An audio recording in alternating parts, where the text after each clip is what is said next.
이것은 단순한 기적, 이야기가 아닙니다. 한 가족이 있었습니다. 부모 없이 서로 의지하며 살아온 세 남매.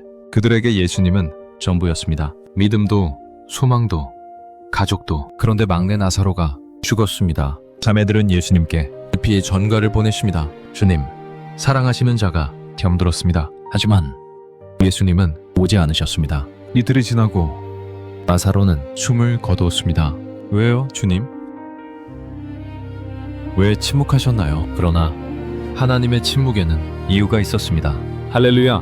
오늘 절망이 소망으로 바뀌는 순간을 목격하십시오. 예수님의 가장 강력한 기적, 지금 시작합니다.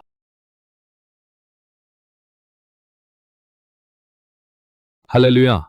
여러분을 다시 만나게 되어 반갑습니다. 오늘은 예수님의 8번째 기적, 죽은 나사로를 살리신 사건을 깊이 살펴보겠습니다. 이 이야기는 단순한 기적 이상의 의미를 담고 있습니다. 예수님이 누구이신지, 그리고 절망의 끝에서 무엇을 하시는 분인지를 가장 분명하게 보여주는 사건입니다. 우리 함께 그 놀라운 이야기 속으로 들어가 보겠습니다. 예루살렘에서 약 3km 떨어진 베단이라는 작은 마을. 그곳에는 세 남매가 살고 있었습니다. 큰딸 마르다, 둘째 마리아, 그리고 막내 아들 나사로입니다. 성경을 자세히 읽어보면 흥미로운 점이 있습니다. 이 3남매의 부모가 전혀 등장하지 않는다는 것입니다. 많은 성경학자들은 이 남매가 일찍 부모를 잃고 서로를 의지하며 살아온 가정이었을 가능성이 크다고 말합니다. 그래서 자연스럽게 큰딸 마르다가 집안의 책임자가 되었고 동생 마리아와 나사로를 보살피며 가정을 이끌어왔습니다.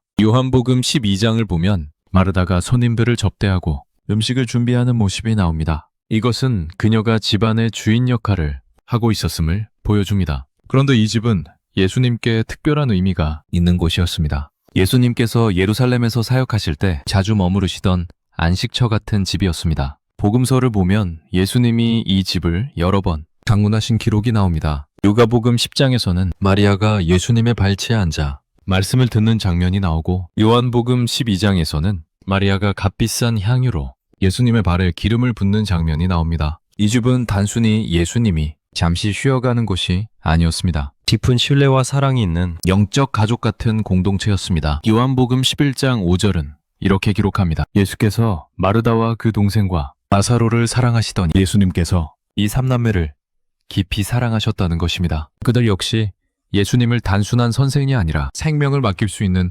구원자로 신뢰했습니다. 부모를 잃은 아픔 속에서도 서로를 지키며 살아온 이 남매에게 예수님은 참된 위로자이자 소망이셨습니다. 그런데 이제 그 소중한 가정에 큰 위기가 찾아옵니다. 어느 날 나사로가 심각한 병에 걸립니다. 병세는 점점 깊어지고 두 자매는 긴장하기 시작합니다. 부모도 없이 서로 의지하며 살아온 남매였기에 나사로를 잊는다는 것은 상상할 수 없는 일이었습니다. 마르다와 마리아는 지체하지 않고 예수님께 사람을 보냅니다. 그들이 전한 메시지는 짧지만 깊은 신뢰가 담겨 있었습니다. 주여, 보시옵소서. 사랑하시는 자가 병들었나이다. 이 한 문장 속에는 분명한 믿음이 있었습니다. 주님이 오시기만 하면 나사로는 반드시 나을 것입니다. 그들은 예수님께서 수많은 병자를 고치시고 죽어가는 사람들을 살리신 것을 보았습니다. 그러니 사랑하는 나사로를 위해서라면 당연히 즉시 달려오실 것이라고 믿었습니다. 그런데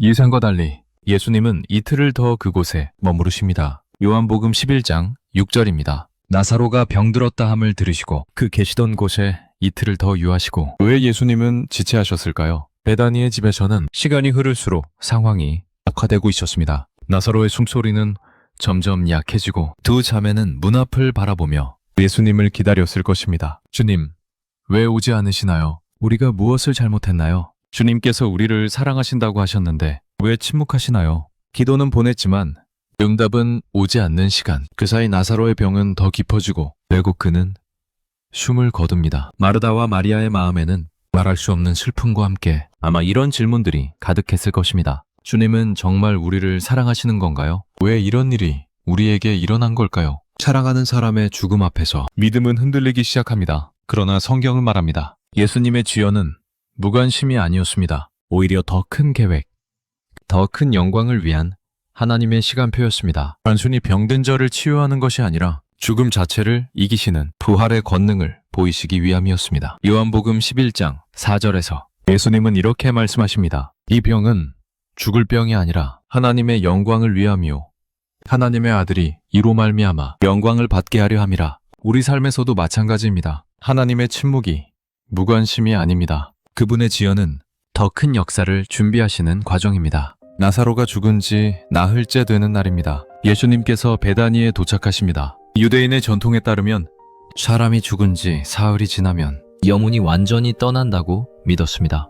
그래서 나흘째는 완전한 죽음, 돌이킬 수 없는 끝을 의미했습니다. 사람의 기준으로는 모든 것이 완전히 끝났다고 여겨지는 때였습니다. 마르다는 예수님이 오신다는 소식을 듣고 급히 마을 밖으로 나갑니다. 그리고 눈물로 말합니다. 주께서 여기 계셨더라면 우리 오라비가 죽지 아니하였겠나이다. 이 말 속에는 슬픔과 함께 아마도 서운함도 섞여 있었을 것입니다. 부모도 없이 서로 의지하며 살아온 남매였기에 나사로의 죽음은 단순한 상실이 아니라 가정이 무너지는 것과 같은 아픔이었습니다. 그때 예수님은 역사상 가장 위대한 선언을 하십니다. 요한복음 11장 25절에서 26절입니다.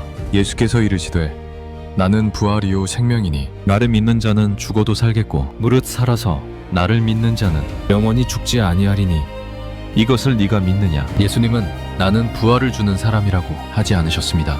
나는 부활 그 자체라고 말씀하셨습니다. 부활은 먼 미래의 사건이 아니라 예수님 안에 이미 현존하는 생명의 능력입니다. 그리고 예수님은 나사로의 무덤으로 가십니다. 요한복음 11장 33절은 이렇게 기록합니다. 예수께서 그가 우는 것과 함께 온 유대인들도 우는 것을 보시고 심령의 비통이 여기시고 불쌍히 여기사. 그리고 35절 예수께서 눈물을 흘리시더라. 성경에서 가장 짧은 구절 중 하나입니다. 하지만 가장 깊은 구절이기도 합니다. 예수님은 이미 나사로를 살리실 것을 아셨습니다. 그럼에도 불구하고 사랑하는 사람의 죽음 앞에서 우는 사람들을 보시며 함께 우셨습니다. 예수님은 우리의 아픔을 아시고 함께 슬퍼하시는 분입니다. 무덤 앞에 서신 예수님은 말씀하십니다. 돌을 옮겨 놓으라. 그러자 현실적인 마르다가 말합니다. 주여, 죽은 지가 나흘이나 되었음에 벌써 냄새가 나나이다. 부패가 시작된 시신. 인간의 눈으로는 완전히 끝난 상황이었습니다. 그러나 예수님은 말씀하십니다. 내 말을 네가 믿으면 하나님의 영광을 보리라. 하지 아니하였느냐? 돌이 옮겨지고 예수님은 하늘을 우러러 기도하십니다. 아버지여, 내 말을 들으신 것을 감사하나이다. 항상 내 말을 들으시는 줄을 내가 알았나이다.